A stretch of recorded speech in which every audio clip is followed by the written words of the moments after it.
আমরাই হয়তো শেষ প্রজন্ম যে আমরা আমাদের বাবা মাকে মোবাইলে এডিক্টেড দেখিনি। আমরা হয়তো শেষ প্রজন্ম যে আমাদের বাবা মারা Facebook, social media, Twitter, mobile এই সমস্ত ফেতনা থেকে তারা মুক্ত। আলহামদুলিল্লাহ, আগামী প্রজন্মের বাবা মায়েরা আল্লাহ ভালো জানেন তারা কি অবস্থা। প্রত্যেকে এডিক্টেড। বর্তমান জেনারেশন যেটা আছে, 90 দশকের আগের পর এখনকার যে জেনারেশন আছে, each and everyone they are addicted social media. Each and everyone addicted.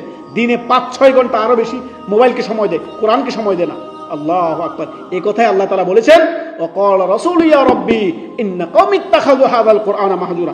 এই কওম, আমার এই জাতি, এই উম্মত কোরআনের রাস্তা ছেড়ে দিয়েছে। তারা কোরআনের রাস্তা ছেড়ে দিয়ে তারা সোশ্যাল মিডিয়ায় বেঁধে পড়েছে। তারা ইহুদি নাসারাদের, মেসি, রোনালদো বা ইবন নায়ক নায়িকা, গায়ক গায়িকাদের অনুসরণ করতেছে। তারা কোরআনকে পরিত্যাগ করেছে। এইভাবেই 1 ঘন্টা, আধা ঘন্টা, আধা পারা কোরআন পড়ার তৌফিক হয় না, সে ঘন্টার পর ঘন্টা সোশ্যাল মিডিয়া কাটাচ্ছে।